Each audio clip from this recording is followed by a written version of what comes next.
मुझे अपना एक शेर याद आ रहा है बार बार, क्योंकि इतनी ज़्यादा हॉस्पिटैलिटी और इतनी ज़्यादा केयर हो रही है कि हमको 30-35 बरस से इस फील्ड में है, इतनी हॉस्पिटैलिटी और इसकी आदत नहीं है।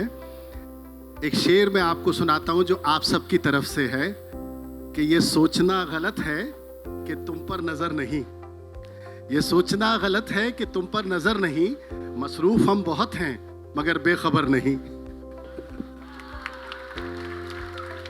तो thank you so much Parul university, IIMUN, जो भी यहाँ पर लोग हैं, जितने स्टूडेंट्स हैं, सबका मैं शुक्रिया अदा करता हूँ। साथ में अंजनी का, ऋषभ का और तमाम जो IIMUN और बड़ौदा लिटरेचर फेस्टिवल के आप सब लोग हैं। तो हमारे एक बड़े शायर का शेर है कि हम भी ऐसे ही थे जब आए थे वीराने में। तो यही एंथुसियाज्म, यही एक उत्सुकता हमारे अंदर भी थी, वही आज अपना गुजरा हुआ 20, 22, 25 बरस का वक्त सामने आ गया है। एक शेर और याद आ रहा है मुझे निदा फाजली साहब का कि जितनी बुरी कही जाती है उतनी बुरी नहीं है दुनिया, जितनी बुरी कही जाती है उतनी बुरी नहीं है दुनिया, बच्चों के स्कूल में शायद तुमसे मिली नहीं है दुनिया। तो इतना प्यार और इतना अपनापन देने के लिए मैं शुरू में ही आपका शुक्रिया अदा कर देता हूँ, फिर बातें पता नहीं कहाँ तक पहुँचेंगी। जी ज़रूर।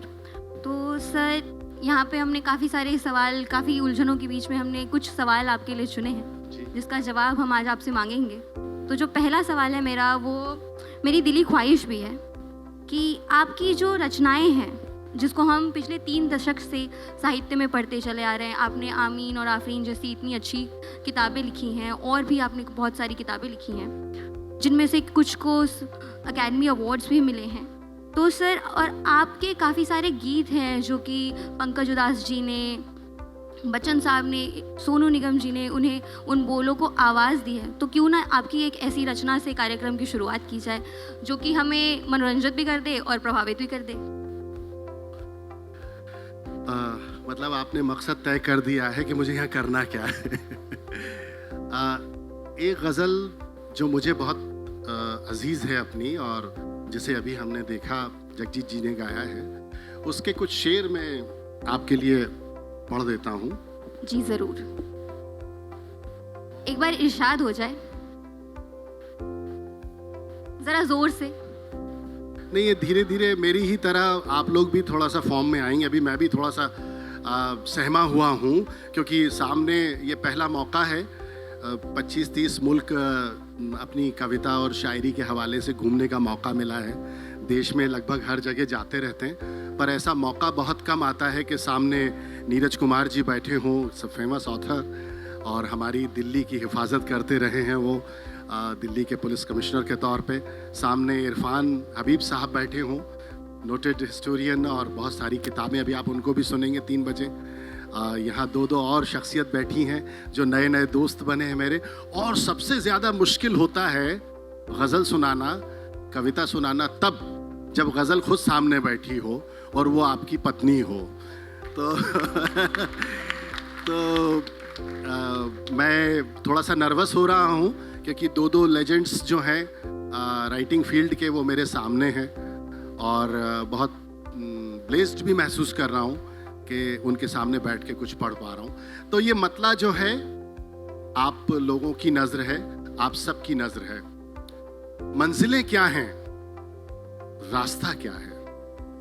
अच्छा, जब आपको चीज़ पहुँच जाए तो मुझे बताते रहिएगा कि आप तक मेरी बात पहुँच गई है। मंजिलें क्या हैं, रास्ता क्या है, हौसला हो तो फासला क्या है। ये बात थोड़ी हल्की थी, ज़रा ज़ोरदार एक बार मुझे ऑडिटोरियम से तालियां आ जाएं तो पता चल जाए कि हाँ भाई कुछ।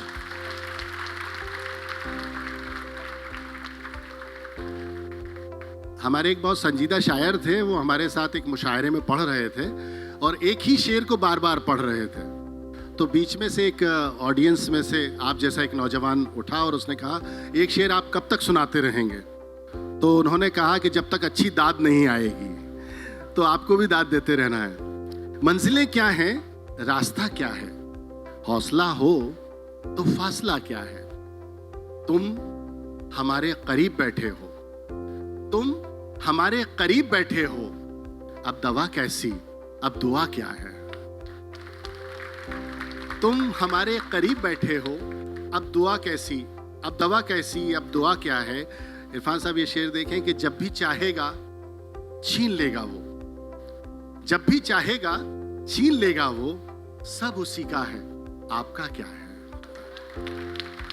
जब भी चाहेगा छीन लेगा वो, सब उसी का है, आपका क्या है। ख्वाब सारे उदास बैठे हैं, ख्वाब सारे उदास बैठे हैं, नींद नाराज है, हुआ क्या है।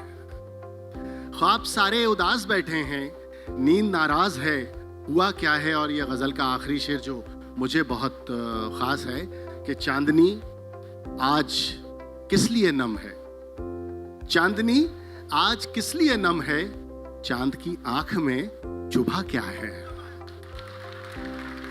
चांदनी आज किस लिए नम है, चांद की आंख में चुभा क्या है।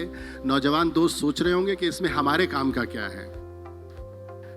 मुद्दतों खुद की कुछ खबर ना लगे, मुद्दतों खुद की कुछ खबर ना लगे, कोई अच्छा भी इस कदर ना लगे। अच्छा, कुछ शेर ऐसे होंगे मेरे जो आपको हॉस्टल में जाके समझ में आएंगे, जब व्हाट्सएप पे आप किसी को भेज रहे होंगे। मुद्दतों खुद की कुछ खबर ना लगे, कोई अच्छा भी इस कदर ना लगे, और बस तुझे उस नजर से देखा है, बस तुझे उस नजर से देखा है, जिस नजर से तुझे नजर ना लगे। ये काम का था, लग रहा है ये काम का था। बस तुझे उस नजर से देखा है, जिस नजर से तुझे नजर ना लगे। और ये नौजवान दोस्तों के लिए कि मैं जिसे दिल से प्यार करता हूं, पहले सुन लो बाद में लिख लेना। मैं जिसे दिल से प्यार करता हूं, चाहता हूं उसे खबर ना लगे। मैं जिसे दिल से प्यार करता हूं, चाहता हूं उसे खबर ना लगे, और वो मेरा दोस्त भी है, दुश्मन भी। हमारे पड़ोस में एक मुल्क है, अभी हम सुबह इरफान साहब और मैं नाश्ते पे बात कर रहे थे। गज़ल हमारे सीनियर्स कहते हैं कि इशारे का आर्ट है। तो एक मुल्क है पड़ोस में, और उसकी फ़िक्रें हमें भी होती हैं। जाहिर है कि वहाँ हम जैसे ही लोग हैं, और ताल्लुकात भी ऐसे हैं जो बनते संवरते बिगड़ते रहते हैं। तो एक शेर है बहुत इशारे की ज़बान में कि बस तुझे उस नज़र से देखा है, जिस नज़र से तुझे नज़र ना लगे। सर, वो मेरा दोस्त भी है, दुश्मन भी। वो मेरा दोस्त भी है, दुश्मन भी।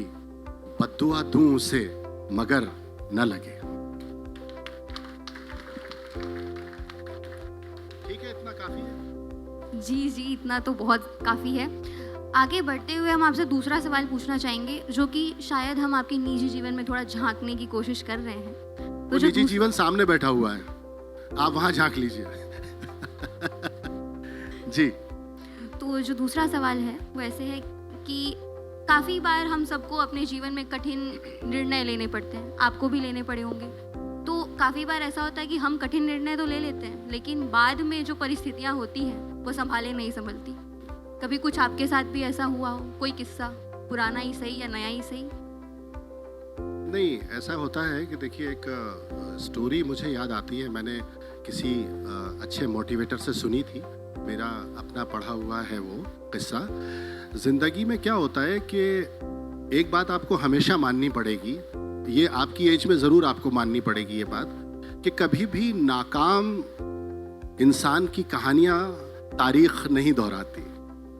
आप कहानियाँ या किस्से उन्हीं लोगों के सुनना पसंद करते हैं जो कामयाब हों। हम सब की खासियत ये होती है कि हम नाकामियों की कहानियाँ नहीं सुनते हैं, हम कामयाब लोगों की कहानियाँ सुनते हैं। अगर ऐसा न होता तो एक बहुत नामालूम सा शख्स यहाँ बैठा होता जिसे कोई नहीं जानता होता।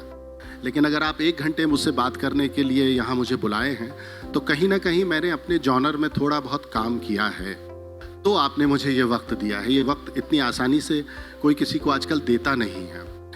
एक छोटी सी कहानी है कि एक मुझे अचानक याद आ रही है, किसी मोटिवेटर से मैंने सुनी थी कि एक गांव में 2 बच्चे थे और वो खेलते खेलते गांव से बाहर चले गए। छोटे वाले बच्चे ने देखा कि कुआं है और बड़े वाले बच्चे को बहुत प्यास लग रही थी, जो उम्र में और शरीर में काफ़ी बड़ा था छोटे बच्चे से। तो इसे बड़े गौर से सुनिएगा, ये आपकी ज़िंदगी में अक्सर आएगी बात, और ये एक फैसले की घड़ी भी होती है। तो वो जो बड़ा बच्चा था, उसने जब पानी पीने के लिए बाल्टी कुएं में डाली तो अचानक उसका पैर फिसला और वो कुएं में गिर गया। छोटे वाले बच्चे ने देखा और उसने सोचा कि चारों तरफ कोई है नहीं, मैं अपने दोस्त की मदद कैसे करूं। तो उसने बगैर कुछ सोचे समझे दूसरी जो बाल्टी थी वो कुएं में डाल दी और उससे कहा कि बाहर आ जाओ, और अपने विल पावर से, अपनी शिद्दत से उसको पूरी खींचा और बाहर आ गए। और जब गांव पहुंचे तो उन्होंने ये कहानियां अपने बुजुर्गों को सुनानी शुरू की कि ये इसका पैर फिसला था और ये कुएं में गिर गया था, मैंने इसे निकाला। तो गांव के लोगों को बड़ी हैरत हुई। वो हैरत इसलिए हुई कि इतना छोटा बच्चा है, वो इतने वजन में इतना बड़ा है, उम्र में इतना बड़ा है, उसको कैसे इसने कुएं से निकाल लिया। तो जब बुजुर्गों के पास पूरा मामला पहुंचा तो उन्होंने कहा, हाँ ये मुमकिन है, ये संभव है, ऐसा हुआ होगा। तो उन्होंने कहा किस तरह हुआ होगा। तो जो उन बुजुर्गों ने जवाब दिया वो आपके सवाल का जवाब है। उन्होंने कहा कि जिस वक्त ये बच्चा, छोटा बच्चा, अपने बड़े दोस्त को बचाने का संकल्प कर रहा था, जिद कर रहा था, ये ठान रहा था कि मुझे इसे बचाना है, उस वक्त उसके आसपास कोई भी ये कहने वाला नहीं था कि तू ये नहीं कर सकता।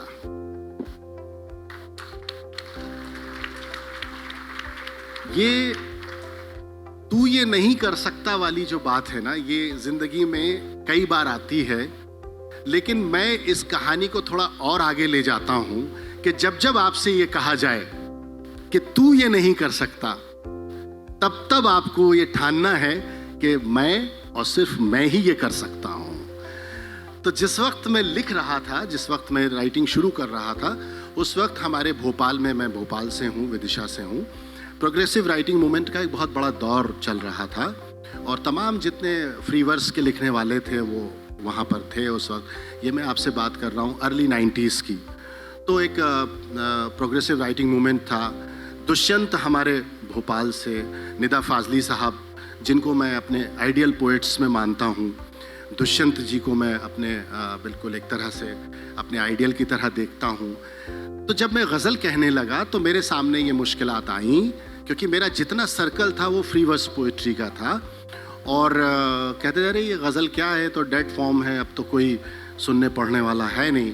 पर मुझे लगता था कि नहीं, जिस भूमि से दुष्यंत कुमार निकले हैं, जिस सूबे से, जिस प्रदेश से निदा फाजली आते हैं, बशीर बद्र साहब मेरे उस्ताद वहीं भोपाल, गोविंद आर्य निषाद, तो भोपाल की एक ख़ास फ़िज़ा ये थी कि वहाँ आर्ट, कल्चर, लिटरेचर का हम लोग गहवारा जिसको कहते हैं, राजधानी, कैपिटल, वो उसी तरह थी जैसे लखनऊ को आप उर्दू का गहवारा कहते हैं या हैदराबाद को आप एक बड़ा वो समझते हैं सेंटर ऑफ आर्ट।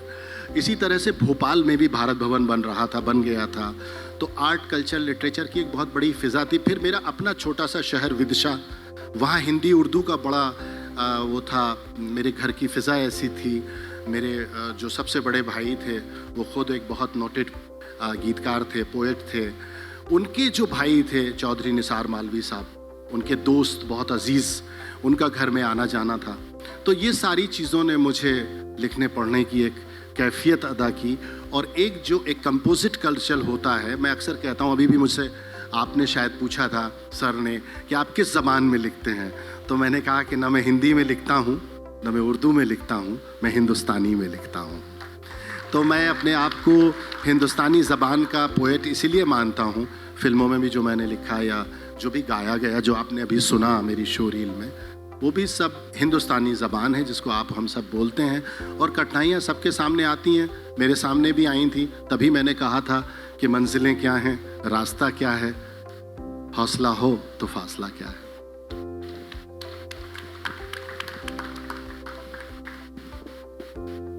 पहले ऐसा होता था कि धुन बाद में बनाई जाती थी और बोल पहले लिखे जाते थे, पर आज के दौर में एक नया चलन चला है कि पहले फिल्मों में, जी फिल्मों में पहले अब ऐसा होता है कि धुन पहले बना लेते हैं, बाद में बोलते हैं कि बोल लिख लीजिए।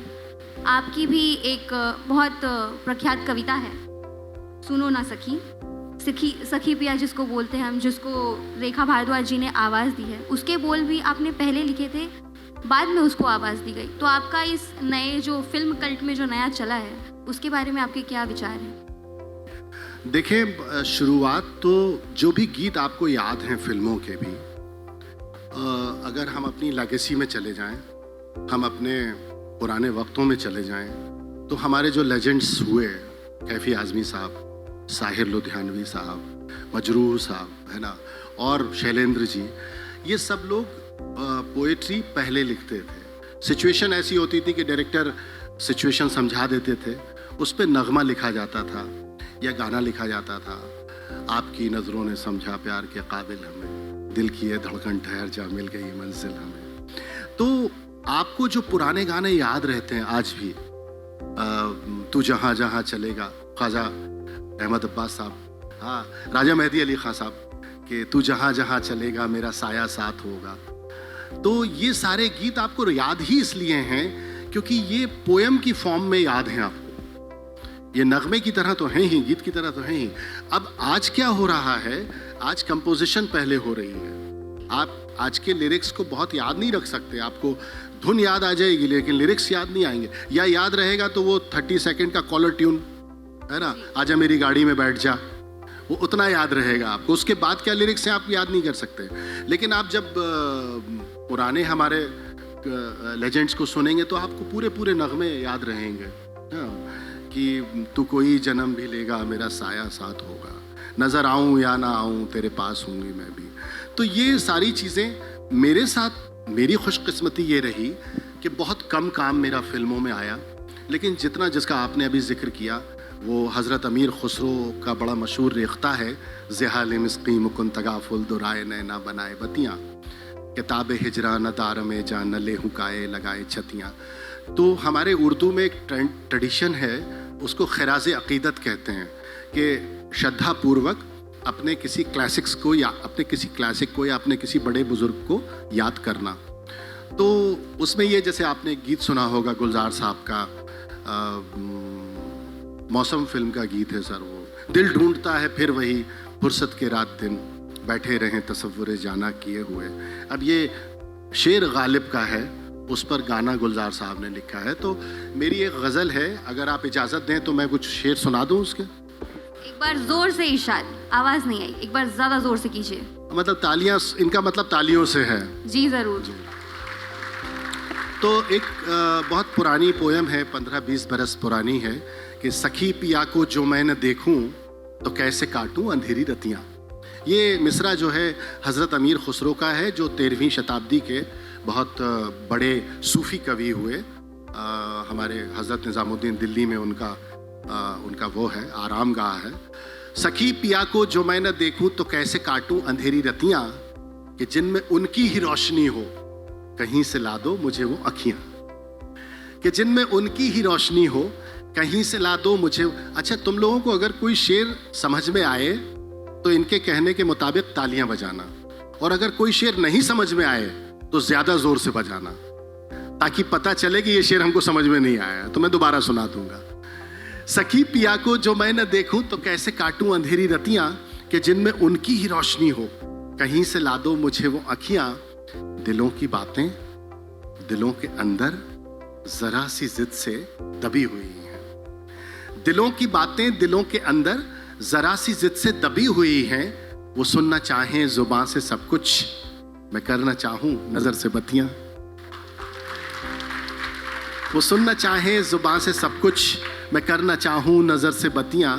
ये इश्क क्या है, ये इश्क क्या है, ये इश्क क्या है, ये इश्क क्या है, ये इश्क क्या है, ये इश्क क्या है, ये इश्क क्या है, ये इश्क क्या है। सुलगती सांसें, तरसती आंखें, मचलती रूहें, धड़कती छतियां।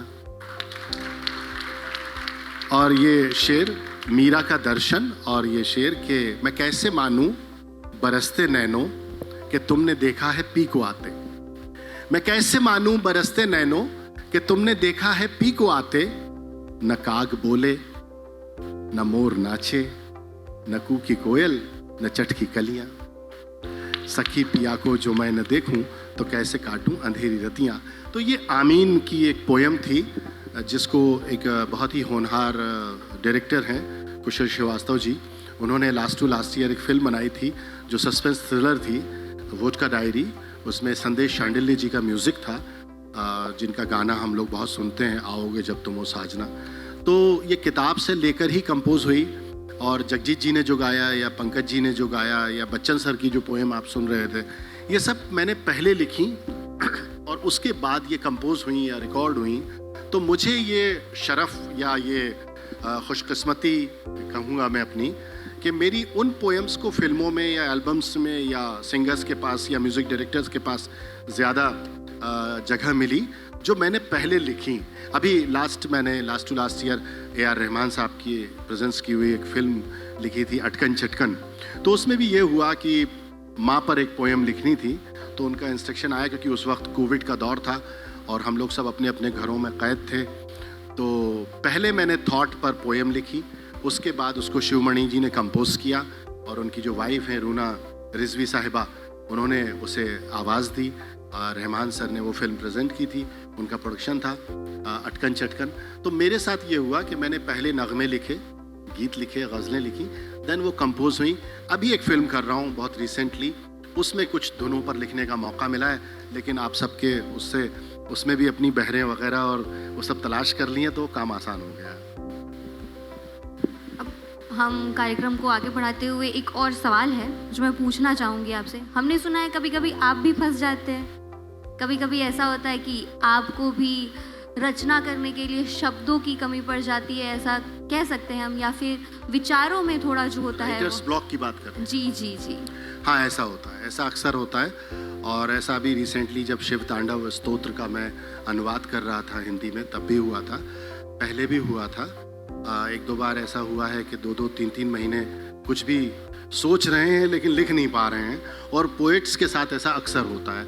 मैं फिक्शन राइटर्स के बारे में भी जो मेरे फ्रेंड्स हैं वो बताते हैं कि थॉट आ रहे हैं लेकिन लिख नहीं पा रहे हैं। मुझे लगता है उसका एक जो मेरा आजमाया हुआ एक वो तरीक़ा है, वो ये है कि जब आपसे क्रिएशन ना हो तो रिक्रिएट करना चाहिए। तो हमारे एक बड़े अच्छे दोस्त हैं मिलिंद जोशी, वो बोलते हैं कि अपने पुराने किए हुए काम को, क्योंकि कंपोजर्स के साथ भी होता है अक्सर, नई धुन नहीं बन रही है तो पुराने अपने नगमे सुनने लगते हैं, अपनी धुनें सुनने लगते हैं। मेरे साथ ये दो तीन बार बहुत मेजरली हुआ।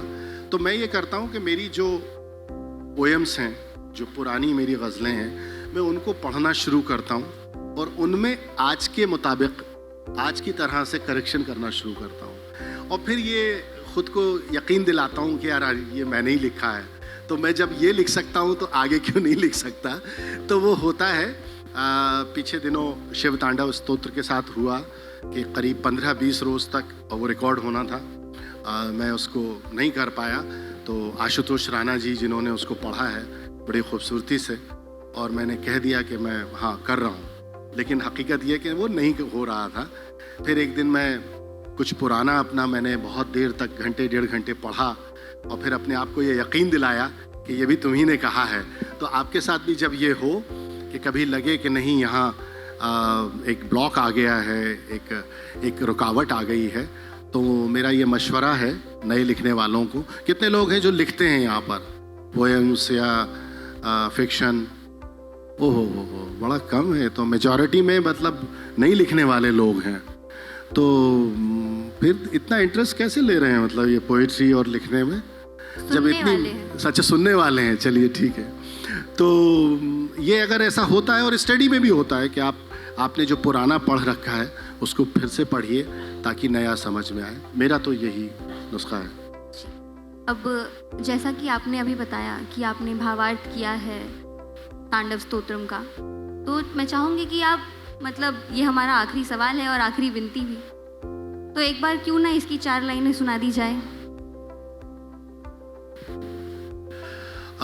इसका किस्सा बहुत खूबसूरत है। मैं चाहता हूँ कि उस शिव तांडव स्तोत्र को जो बहुत मिलियंस और बिलियंस में वायरल हुआ, मैं चाह रहा हूँ कि उसके पहले वो किस्सा सुना दिया जाए, क्योंकि एक उस किस्से से जुड़ी हुई एक गज़ल है और राइटर ब्लॉक की आपने बात की तो उससे भी है कि ऐसा हुआ कि जब आशुतोष जी ने मुझसे ये कहा, ये थॉट उनका था, विचार उनका था कि जटाटवी गलज्ज्वल प्रवाह पावितस्थले गले व लंब लंबिकाम भुजंग तुंग मालिकाम। ये संस्कृत में है जो रावण ने रचा था भगवान शिव को प्रसन्न करने के लिए, लेकिन ये संस्कृत में है और इतनी क्लिष्ट संस्कृत में है कि जाहिर है उसको हम लोग समझ और पढ़ नहीं पाते। तो ये आशुतोष जी का एक विचार था कि इसको हिंदी में किया जाए और ऐसी हिंदी में किया जाए कि जो सबके समझ में आए। तो मैं बड़ा पसोपेश में था कि सर कैसे करूं।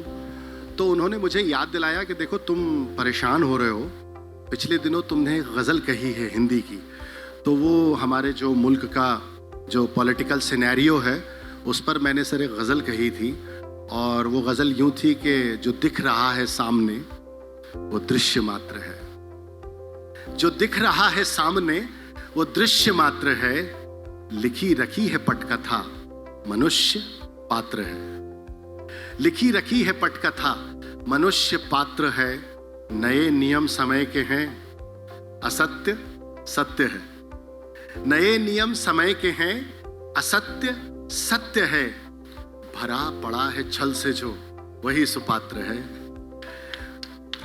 भरा पड़ा है छल से जो वही सुपात्र है साम दाम दंड भेद का नया चलन। आधी सरकार बनती है और गिर जाती है साम दाम दंड भेद का नया चलन, कि जो यहाँ कुपात्र है वही सुपात्र है साम दाम दंड भेद का नया चलन, कि जो यहाँ कुपात्र है वही सुपात्र है, हृदय में भेदभाव हो घृणा समाज में। इरफान साहब देखिए, हृदय में भेदभाव हो घृणा समाज में, यही तो वर्तमान राजनीति शास्त्र है, यही तो वर्तमान राजनीति शास्त्र है, घिरा हुआ है पार्थ पुत्र चक्रव्यूह में, घिरा हुआ है पार्थ पुत्र चक्रव्यूह में, असत्य सात और सत्य एकमात्र है, असत्य सात और सत्य एकमात्र है, विचारशील मुग्ध हैं कथित प्रसिद्धि पर, विचारशील मुग्ध हैं कथित प्रसिद्धि पर, विचित्र है समय विवेक शून्य मात्र है, विचित्र है समय विवेक शून्य मात्र है। और गजल का आखिरी शेर है कि कहीं, ये मेरी पहचान का भी शेर है, मेरी आइडेंटिटी का भी शेर है, कि कहीं कबीर सूर की कहीं नजीर की, कहीं कबीर सूर की कहीं नजीर की, परंपरा से धन्य ये गजल का छात्र है, परंपरा से धन्य ये गजल का छात्र है। तो आशुतोष जी ने मुझे याद दिलाया कि देखो मैंने तुम्हारी ये पोयम पढ़ी है और ये पहले वायरल हो चुकी है, और इसका जो मीटर है वही शिव तांडव का मीटर है, जटाटवी गलत ज्वलम। तो जो हुआ वो ये है कि जटाओं से है जिनके जल प्रवाह मात गंग का, जटाओं से है जिनके जल प्रवाह मात गंग का, गले में जिनके सच रहा है हार विष भुजंग का, डमट डमट डमट डमरू कह रहा शिव शिवम, तरल अनल गगन पवन धरा धरा शिव शिवम। वे नंदनी के वंदनीय नंदनी स्वरूप हैं, वे नंदनी के वंदनीय नंदनी स्वरूप हैं, वे तीन लोक के पिता स्वरूप एक रूप हैं, वे तीन लोक के पिता स्वरूप एक रूप हैं, कृपालु ऐसे हैं कि चित्त जप रहा शिव शिवम, तरल अनल गगन पवन धरा धरा शिव शिवम। ये बहुत लंबा है, 17 श्लोक हैं इसमें। जो मेरा प्रिय है वो मैं आपको सुनाता हूँ, और वो श्लोक नहीं है, वो भावानुवाद नहीं है। सर मैंने और आशुतोष जी ने विचार मंथन किया कि शिव क्या हैं। वे शेष हैं, अशेष हैं, प्रशेष हैं, विशेष हैं। वे शेष हैं, अशेष हैं, प्रशेष हैं, विशेष हैं। जो उनको जैसा धार ले वे उसके जैसा भेष हैं। आलोक ने रख लिया तो आलोकेश्वर हो गए, पीपल के नीचे आपने रख दिया तो पीपलेश्वर हो गए, राम ने समंदर किनारे उनको स्थापित कर दिया तो रामेश्वर हो गए। वे शेष हैं, अशेष हैं, विशेष हैं, प्रशेष हैं, जो उनको जैसा धार ले वे उसके जैसा भेष हैं। वे नेत्र सूर्य देवता का चंद्रमा का भाल हैं, वे नेत्र सूर्य देवता का चंद्रमा का भाल हैं। विलय भी वे, प्रलय भी वे, अकाल महाकाल हैं। विलय भी वे, प्रलय भी वे, अकाल महाकाल हैं। उसी के नाथ हो लिए जो उनके साथ हो लिया, उसी के नाथ हो लिए जो उनके साथ हो लिया। वहीं के हो गए हैं वे जहां सुना शिवः शिवम, तरल अनल गगन पवन धरा धरा शिव शिवम। ठीक है, बहुत बहुत शुक्रिया जी। अब मुझे लगता है कि हम एकदम, ये हमारे जो प्रश्न थे वो तो ख़त्म हो गए, लेकिन अब हम एक नए राउंड के साथ आए हैं जिसे हमने बोला है रैपिड फायर राउंड। तो ऐसा होगा कि मैं एक शब्द बोलूँगी और आपके दिमाग में जो पहली चीज़ आए, चित्र आए या कुछ भी, नाम जो भी आए, वो आप बोलेंगे। तो शुरू किया जाए? चलिए, तो पहला शब्द किताबें। पढ़ाई, अब इल्म, तालीम, मैं तो 3 बोल देता हूँ जी। दूसरा शब्द काव्य। अंतर्मन, आपका इंसाइट। बच्चन साहब। महानायक। और पारुल यूनिवर्सिटी सर। वो मैं पहले सुना चुका हूँ कि आपके साथ जो मोहब्बतें मिली हैं। पारुल यूनिवर्सिटी मतलब तालीम का एक ऐसा इदारा जहाँ हम जैसे अदीबों को या हम जैसे लिखने पढ़ने वालों को भी बहुत ख़ास मोहब्बत मिली, बहुत इज़्ज़त मिली। यहाँ पहली सफ़ में बहुत सारे लोग जो हमारे लेजेंड्स हैं, हमारे लिए आइडियल हैं, वो बैठे हुए हैं। तो इसका एक लफ्ज़ में जवाब नहीं दिया जा सकता। हाँ, आप ये कह सकते हैं कि मोहब्बत, तो मोहब्बत चूँकि आपने इन 2 दिनों में बहुत दी तो इसलिए मोहब्बत। अब पारुल यूनिवर्सिटी का नाम आया है तो आपका जोश दुगना हो जाना चाहिए था।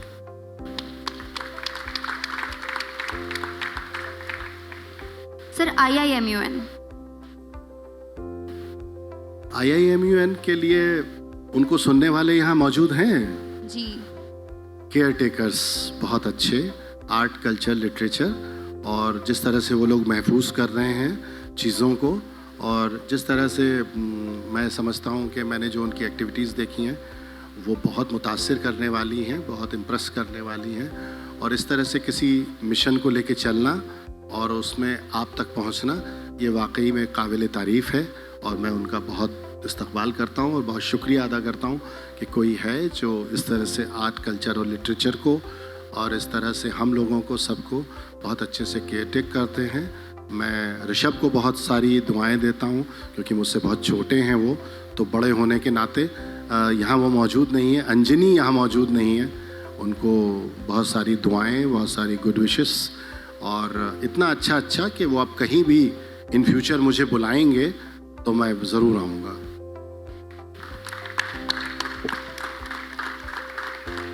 सारे चेहरे खिल गए हैं सर, आपने तारीफ कर दी, सब खुश हो गए।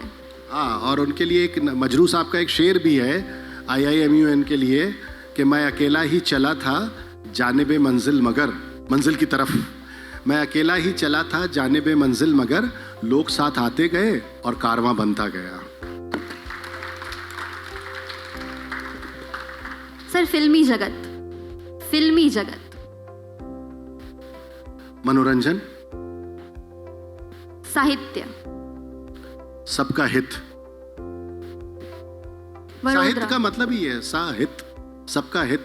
और दूसरा ये है कि मैं भी जो साहित्य अब 2 तरह से बढ़ गया है, अगर मैं तफसील करूं उसकी, तो एक वो जो समाज को जोड़ रहा है, और माफ़ करें मतलब बहुत जिम्मेदारी से कह रहा हूँ, एक वो जो समाज को तोड़ रहा है। तो मुझे तो ऐसे लोगों की सरपरस्ती हासिल है जिन्होंने अपनी तरबियत में, अपनी रहबरी में मुझे समाज के जोड़ने पे लगा रखा है। हमारी उर्दू तहज़ीब के बहुत बड़े शायर हैं,